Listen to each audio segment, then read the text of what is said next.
A dead man was banned from his own funeral because he arrived seated on a chair. A women's soccer team lost because a player's hair wasn't black enough. And Santa anxiety. Children worry about old Saint Nick getting COVID-19. These are the weird stories for Wednesday on Weird AF News, the only daily weird news podcast hosted by a comedian. I'm Jonesy. Happy to be here. Let's get into the stories. Hey, mainstream news! Listen to Weird AF News with Jonesy. A dead man is banned from his own funeral because he didn't arrive in a coffin. He arrived on a chair. The body of a deceased man was filmed sitting outside of a church. This church refused to accept him because he had been brought to the funeral seated on a chair, not inside a coffin, which is required. Che Lewis, age 29, died after being shot at his home in the town of Diego Martin in Trinidad and Tobago. Che's body was reportedly driven to the church in a seated position in a roofless hearse so that onlookers could see him. Two men sat alongside him in the open section as well. The bizarre funeral procession passed through the capital of Port of Spain before heading to Diego Martin. The event garnered a lot of attention and was even streamed online. Social media videos show Che's body dressed in white trousers and a pink jacket and tie, seated outside the St. John the Evangelist Church. I'm looking at a photo of this Che Lewis, deceased, seated outside the church. He looks great. He's got white patent leather shoes, a nice pink jacket. He's got some dark shades on. I'm not going to lie, it has some Weekend at Bernie vibes. A little bit. But he looks great, man. I don't know why you would refuse this man in your church.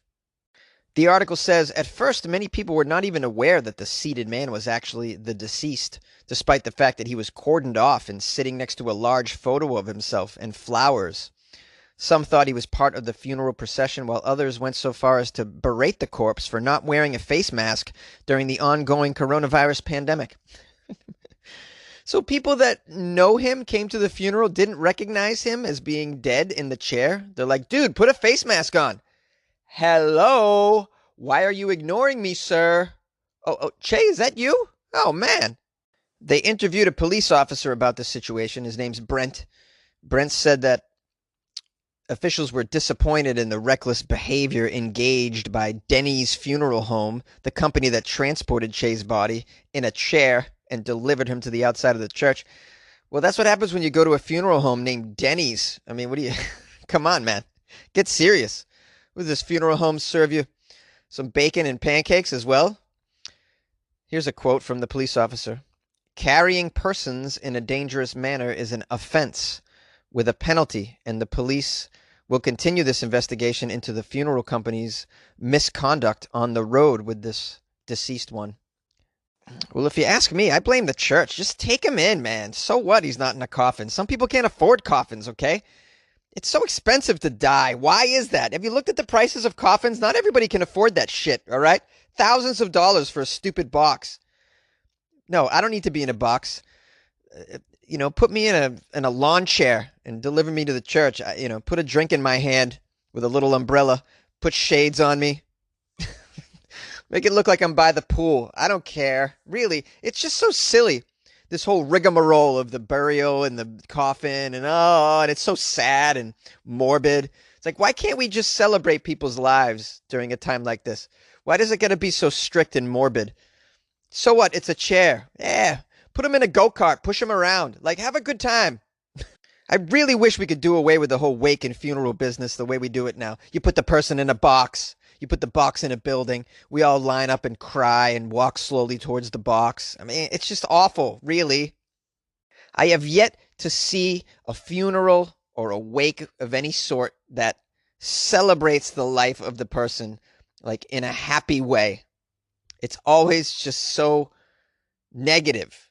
And I would love a whole repackaging of the whole experience. Not just for myself as an attendee, but for myself when I finally die. I want people to have a good time around my body. I don't want to be in a box and everybody lines up just, oh, he was really great on that podcast in the closet, wasn't he? Yeah, he really shined in a closet and now he's in a box. It's just, it seems perfect. He was like, he deserves to be in a small space. No, man. I want you to prop my body up behind a DJ booth and somehow, I don't know, make it so a robot's working my arms and I'm picking songs and playing songs at my own funeral. That would be amazing. I don't know how you would do that, but that's how I would love to go out. A woman's soccer team in China loses because a player's hair is not black enough.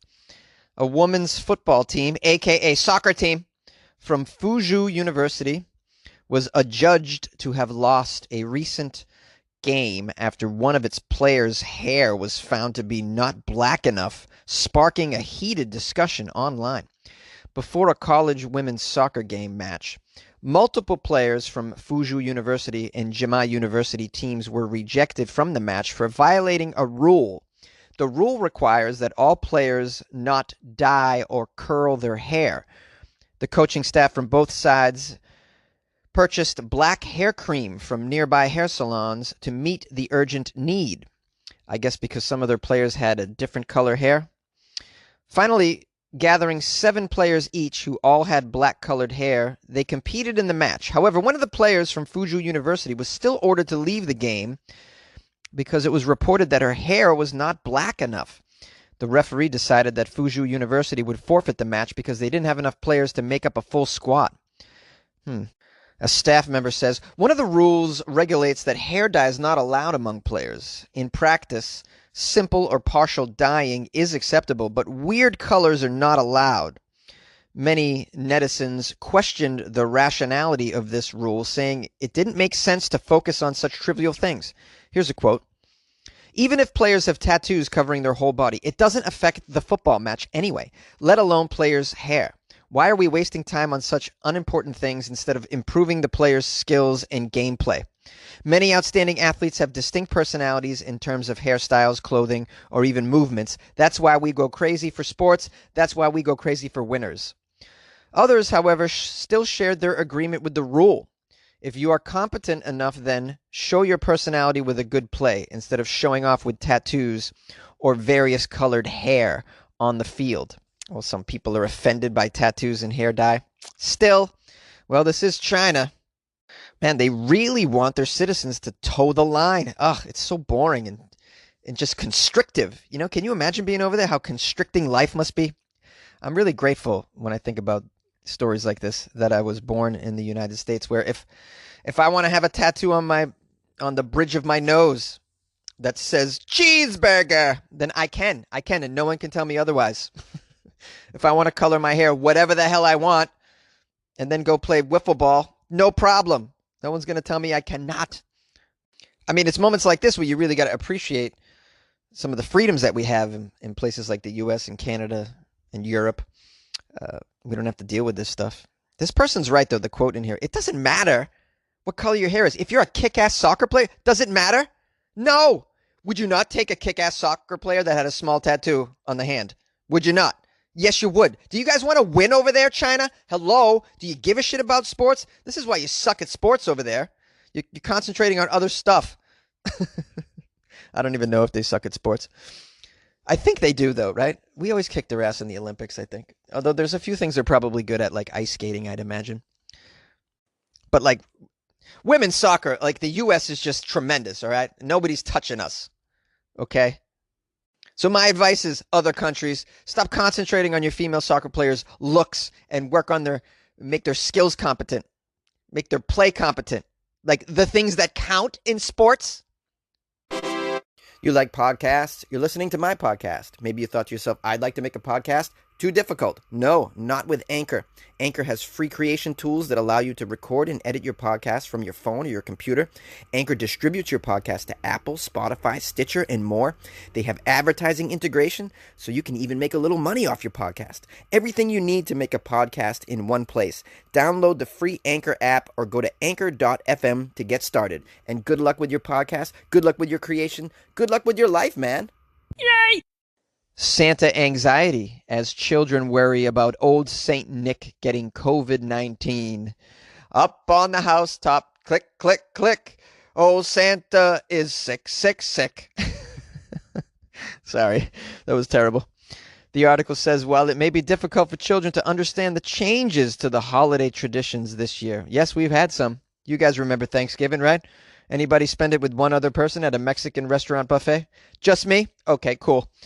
One expert says there are practical and creative ways to come up with new alternatives to holiday traditions. And they're bringing in a parenting expert named Allison Schaefer. You ever notice these parenting experts don't have children? That's weird. Did you ever notice the sex experts look like they haven't been laid since 1994? That's weird. So Allison Schaefer recently joined some morning show with some tips on how to speak to your kids about celebrating the holidays in the COVID-19 pandemic. She says younger children may feel something called Santa anxiety, which is a fear that jolly old St. Nicholas may possibly catch the virus. Yeah, that's a valid worry. You imagine that he gets the virus and then brings it down your chimney. Who wants that? You want just presents, not presents and a virus. Here's a quote from Sarah.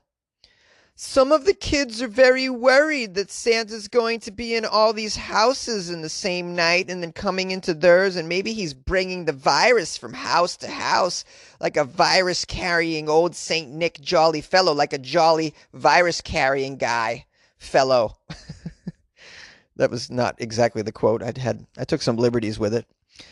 Sarah says we should tell our worried children that Santa is considered an essential worker and is executing his tasks very safely and thoughtfully throughout the pandemic. Yes, Santa is an essential worker, for sure. He's bringing joy. Well, you just got to tell your kids that Santa gets the vaccine. That's an easy fix. Yeah, we give Santa the vaccine. Of course he gets the vaccine. Doctors, nurses get the vaccine. Santa gets the vaccine. Certain NBA and NFL players get the vaccine. You know, essential workers, in other words. Many families, she says, also are working on a tighter budget this year. Yep. This Schaefer lady is correct. She says it's important to prepare the children to potentially expect fewer gifts without inciting fear about the family's financial stability. Yeah, you don't want to scare the kids about your financial stability, although I'd imagine if you're very financially unstable, they're going to notice it anyways. So, yeah, let them know they're going to expect fewer gifts. It's a possibility. Schaefer recommends being straightforward with the kids, explaining the need to be more fiscally responsible due to the pandemic. The bottom line is it's tough around the holidays this year. You're going to have to chalk this one up as a loss. Listen, man, we just have to look back at 2020 and be like, that was a shit show. And that's how it was. Thanksgiving was lame. Christmas was subpar. And it's just something we all had to get through and deal with. All right. No apologies are necessary, man. We're all struggling. No apologies are necessary. Everyone should just be understanding. And if your kids aren't understanding, make them understand. This is not a normal year. They should know it's a normal year. They're not dummies. They're looking around. You go to the playground, or if you can go to a playground, everyone's masked up. Everyone's afraid of each other, suspicious. Paranoia is seeping through the culture right now. It's freaking weird, and they know it. So just be honest with them. You don't have to say that you're sorry that things are whacked. You just just tell them how much you appreciate how strong they are right now. Tell them that you've noticed that they've been strong throughout this and you're proud of them for that. I don't even know. I don't even have kids. I'm guessing that's a great thing to say to a kid instead of, I'm sorry, there won't be enough gifts this year. And by the way, gifts aren't everything. There's other things you can do with your children to help them enjoy the holiday season. I'm sure of it. I can't think of what those things are, but there's got to be some things. And be grateful that you're around people during the holidays. Some of us are going to be stuck alone.